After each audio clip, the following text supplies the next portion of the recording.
Hello friends, कैसे हो? जी के 2020 यूट्यूब चैनल पर यूनियन बजट से संबंधित हमारा यह तीसरा पार्ट है। पहले दो पार्ट में भी हमने अति महत्वपूर्ण 15 एमसीक्यू क्वेश्चन की बात की थी और इसी टॉपिक को कंटिन्यू करने जा रहे हैं, यानी कि यूनियन बजट से संबंधित हमारा यह तीसरा पार्ट। और इस पार्ट में भी हमने अति महत्वपूर्ण 15 एमसीक्यू क्वेश्चन की बात की है। तो वीडियो में आप लास्ट तक बने रहिए। लास्ट में कमेंट सेक्शन में जरूर बताना कि यह वीडियो आपको कैसा लगा। और आने वाली एग्जामिनेशन में एक या दो क्वेश्चन यूनियन बजट से संबंधित पूछे जाने वाले हैं, तो यह वीडियो आप ध्यान से देखिए। ओके, चलिए बिना वक्त गवाए स्टार्ट करें। केंद्रीय बजट 2023-24 से संबंधित अति महत्वपूर्ण 15 एमसीक्यू क्वेश्चन। और मेरी आपसे रिक्वेस्ट है कि आपने अभी तक पहला और दूसरा पार्ट नहीं देखा है तो हमारे प्लेलिस्ट में यह वीडियो उपलब्ध है, वो भी देख लीजिएगा। ओके, पहला क्वेश्चन, निम्न में से कौन सी योजना की एक नई उप योजना को 6000 करोड़ रुपए के लक्षित निवेश के साथ शुरू किया जाएगा? क्या निम्न में से कौन सी योजना की एक नई उप योजना को 6000 करोड़ रुपए के लक्षित निवेश के साथ शुरू किया जाएगा? तो इस उप योजना का नाम है पीएम मत्स्य संपदा योजना। सही आंसर है ऑप्शन ए। देखो, पीएम मत्स्य संपदा योजना की एक नई उप योजना को 6000 करोड़ रुपए की लक्षित निवेश के साथ शुरू किया जाएगा, जिसका उद्देश्य क्या होगा? मछली पालकों, मत्स्य विक्रेताओं और सूक्ष्म तथा लघु उद्योगों को अधिक सक्षम बनाना है। दोस्तों, पीएम मत्स्य संपदा योजना की एक नई उप योजना को 6000 करोड़ रुपए के लक्षित निवेश के साथ शुरू किया जाएगा, जिसका उद्देश्य मछली पालकों, मत्स्य विक्रेताओं और सूक्ष्म तथा लघु उद्योगों को अधिक सक्षम बनाना है।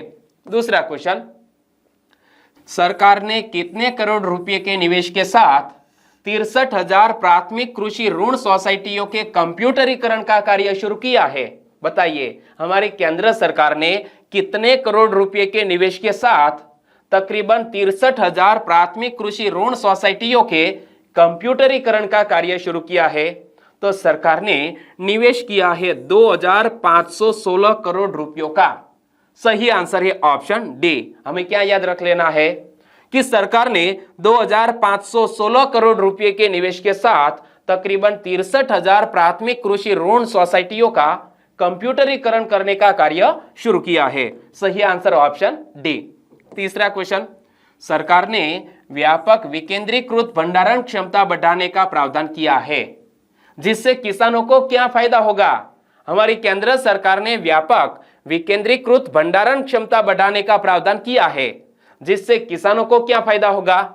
तो किसान अपने उत्पादों का सुरक्षित भंडारण कर सकेंगे। जी हाँ, किसान को उचित समय पर फसल की बिक्री करने में सहायता मिलेगी। यह कथन भी सही। किसान को लाभकारी मूल्य प्राप्त होगा। जब बाजार में किसी फसल का दाम बढ़ेगा तो किसान अपनी फसल बेचेगा, यानी कि किसान को लाभकारी मूल्य भी प्राप्त होगा। तो यहां तीनों फायदे होने वाले हैं किसानों को। तो सही आंसर है ऑप्शन डी, उपरयुक्त सभी। चौथा क्वेश्चन, निम्न में से कौन सा कार्यक्रम केंद्र सरकार जल्द ही शुरू करेगी? हमारी वित्त मंत्री ने अपने भाषण में कहा, बजट भाषण में कहा कि सरकार एक कार्यक्रम बहुत जल्द ही शुरू करने वाली है। कौन सा कार्यक्रम? सिकल सेल एनीमिया उन्मूलन कार्यक्रम। कौन सा? सिकल सेल एनीमिया उन्मूलन कार्यक्रम केंद्र सरकार जल्द ही शुरू करने जा रही है। सही आंसर ऑप्शन बी। पांचवा क्वेश्चन, निम्न में से किस क्षेत्र में अनुसंधान को बढ़ावा देने के लिए एक नया कार्यक्रम शुरू किया जाएगा? निम्न में से किस क्षेत्र में अनुसंधान को बढ़ावा देने के लिए एक नया कार्यक्रम शुरू किया जाएगा? यानी कि यह क्षेत्र में अभी बहुत सारे रिसर्च होने वाले हैं और जब कोविड-19 यानी कि कोविड महामारी आई तब से यह क्षेत्र काफी चर्चा में रहा। तो दोस्तों, निम्न में से किस क्षेत्र में अनुसंधान को बढ़ावा देने के लिए एक नया कार्यक्रम शुरू किया जाएगा? तो याद रखना औषधि निर्माण। औषधि निर्माण क्षेत्र में अनुसंधान को बढ़ावा देने के लिए एक नया कार्यक्रम शुरू किया जाएगा। यह बात भी हमारी वित्त मंत्री निर्मला सीतारमण ने अपने बजट भाषण में की। छठा क्वेश्चन, निम्न में से किस क्षेत्र में सरकार ने पूंजी निवेश लगातार बढ़ाया है? पिछले 3 सालों से सरकार ने किस क्षेत्र में पूंजी निवेश लगातार बढ़ाया है? तो एक तो रोजगार सृजन में, दूसरी बात खिलाड़ियों की क्षमता बढ़ाने के लिए भी सरकार ने अपना पूंजी निवेश लगातार बढ़ाया है, क्योंकि अंतरराष्ट्रीय लेवल के खिलाड़ी तैयार हो सके, ओलंपिक में गोल्ड मेडल दिला सके, ऐसे खिलाड़ियों को तैयार करने के लिए भी सरकार ने पूंजी निवेश लगातार बढ़ाया है। नए स्टार्टअप खोलना, जी हां, सरकार ने नए स्टार्टअप खोलने के लिए भी पूंजी निवेश किया। तो यहां सही आंसर बनता है ऑप्शन डी, उपरयुक्त सभी क्षेत्र में सरकार ने पूंजी निवेश लगातार बढ़ाया है। देखो, विकास संभावना एवं रोजगार सृजन, निजी निवेश में बढ़ती भीड़ और वैश्विक खिलाड़ियों को टक्कर देने के लिए 10 लाख करोड़ का पूंजी निवेश, जो निरंतर 3 वर्षों में 33% की वृद्धि है। क्या? विकास संभावना एवं रोजगार सृजन, निजी निवेश में बढ़ती भीड़ और वैश्विक खिलाड़ियों को टक्कर देने के लिए 10 लाख करोड़ का पूंजी निवेश, जो निरंतर 3 वर्षों में 33% की वृद्धि है। 7वां क्वेश्चन, निम्न में से किस क्षेत्र में सरकारी सेवाओं को बढ़ाने के लिए आकांक्षी प्रखंड कार्यक्रम की शुरुआत हुई? किस क्षेत्र में सरकारी सेवाओं को बढ़ाने के लिए आकांक्षी प्रखंड कार्यक्रम की शुरुआत हुई है? सही आंसर है स्वास्थ्य और पोषण, शिक्षा और कृषि, जल संसाधन। तो सही आंसर बनता है उपरयुक्त सभी क्षेत्र में सरकारी सेवाओं को बढ़ाने के लिए आकांक्षी प्रखंड कार्यक्रम की शुरुआत हुई है। देखो, स्वास्थ्य, पोषण, शिक्षा, कृषि, जल संसाधन, वित्तीय समावेशन, कौशल विकास और आधारभूत अवसंरचना जैसे कई क्षेत्रों में सरकारी सेवाओं को बढ़ाने के लिए 500 प्रखंडों को शामिल करते हुए आकांक्षी प्रखंड कार्यक्रम की शुरुआत हुई है। एक बार फिर से कि स्वास्थ्य, पोषण, शिक्षा, कृषि, जल संसाधन, वित्तीय समावेशन, कौशल विकास और आधारभूत अवसंरचना जैसे कई क्षेत्रों में सरकारी सेवाओं को बढ़ाने के लिए 500 प्रखंडों को शामिल करते हुए आकांक्षी प्रखंड कार्यक्रम की शुरुआत हुई है। 8वां क्वेश्चन, अगले 3 वर्षों में प्रधानमंत्री पीवीटीजी विकास मिशन को लागू करने के लिए कितने करोड़ रुपए आवंटित किए जाएंगे? अगले 3 वर्षों में प्रधानमंत्री पीवीटीजी विकास मिशन को लागू करने के लिए तकरीबन 15,000 करोड़ रुपए आवंटित किए जाएंगे। सही आंसर है ऑप्शन ए। देखो, अनुसूचित जनजातियों के लिए विकास कार्य योजना के तहत अगले 3 वर्षों में प्रधानमंत्री पीवीटीजी विकास मिशन को लागू करने के लिए 15,000 करोड़ रुपए आवंटित किए जाएंगे। 9वां क्वेश्चन, 100 महत्वपूर्ण परिवहन अवसंरचना परियोजनाओं के लिए कितने रुपए का निवेश किया जाएगा? कितनी?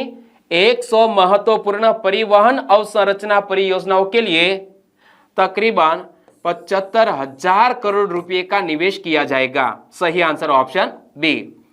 इनमें बंदरगाहों, कोयला, इस्पात, उर्वरक और खाद्यान्न क्षेत्रों में 100 महत्वपूर्ण परिवहन अवसंरचना परियोजनाओं के लिए 75,000 करोड़ रुपए का निवेश, जिसमें निजी क्षेत्र के 15,000 करोड़ रुपए भी शामिल है। 10वां क्वेश्चन, अवसंरचना में निजी निवेश के अवसरों को बढ़ाने के लिए क्या स्थापित किया गया है? दोस्तों, अवसंरचना में निजी निवेश के अवसरों को बढ़ाने के लिए अवसंरचना वित्त सचिवालय स्थापित किया जाएगा। सही आंसर है ऑप्शन सी। 11वां क्वेश्चन, जिला शिक्षा एवं प्रशिक्षण संस्थान क्यों विकसित किए जाएंगे? हर एक जिले में जिला शिक्षा एवं प्रशिक्षण संस्थान विकसित किया जाएगा, जिसका उद्देश्य है शिक्षकों को प्रशिक्षण देना। तो सही आंसर है ऑप्शन सी, शिक्षकों के प्रशिक्षण के लिए जिला शिक्षा एवं प्रशिक्षण संस्थान हर एक जिले में विकसित किए जाएंगे। 12वां क्वेश्चन, भूगोल, भाषा सहित कई क्षेत्रों में उत्कृष्ट पुस्तकों की उपलब्धता बढ़ाने के लिए किसकी स्थापना की जाएगी? भूगोल, भाषा सहित कई क्षेत्रों में उत्कृष्ट पुस्तकों की उपलब्धता बढ़ाने के लिए राष्ट्रीय डिजिटल बाल एवं किशोर पुस्तकालय की स्थापना की जाएगी। सही आंसर ऑप्शन बी। 13वां क्वेश्चन, भद्रा परियोजना के लिए केंद्रीय मदद के रूप में कितने करोड़ रुपए दिए जाएंगे? भद्रा परियोजना के लिए केंद्रीय मदद के रूप में 5300 करोड़ रुपए दिए जाएंगे। सही आंसर ऑप्शन डी। देखो, सतत लघु सिंचाई उपलब्ध कराने और पेयजल के लिए टंकियों को भरने के लिए भद्रा परियोजना के लिए केंद्रीय मदद के रूप में 5300 करोड़ रुपए दिए जाएंगे। सही आंसर ऑप्शन डी।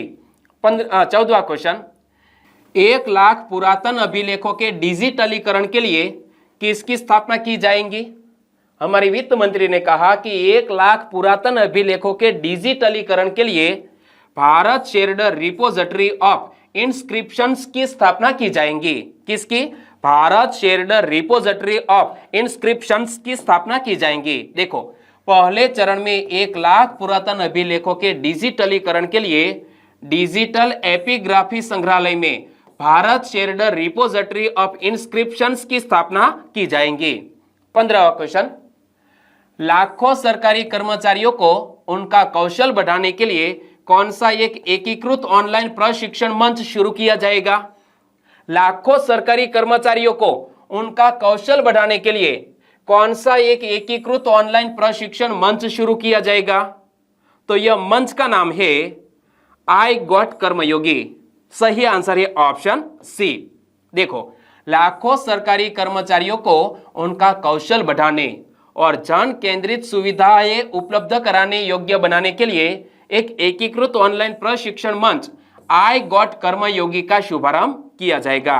तो सही आंसर था option I got Karmayogi. Clear? तो दोस्तों, यहां हमने भारत के केंद्रीय बजट के अति महत्वपूर्ण 15 क्वेश्चन की चर्चा की। पिछले 2 वीडियो में भी हमने 15 क्वेश्चन की बात की थी, वो भी अच्छे वीडियो थे और यह भी अच्छा वीडियो है। यह तो आपने देख लिया, लेकिन चौथा पार्ट में कल आपके सामने रखने वाला हो और यह चौथे पार्ट में भी मोस्ट आईएमपी 15 एमसीक्यू क्वेश्चन की बात करूंगा।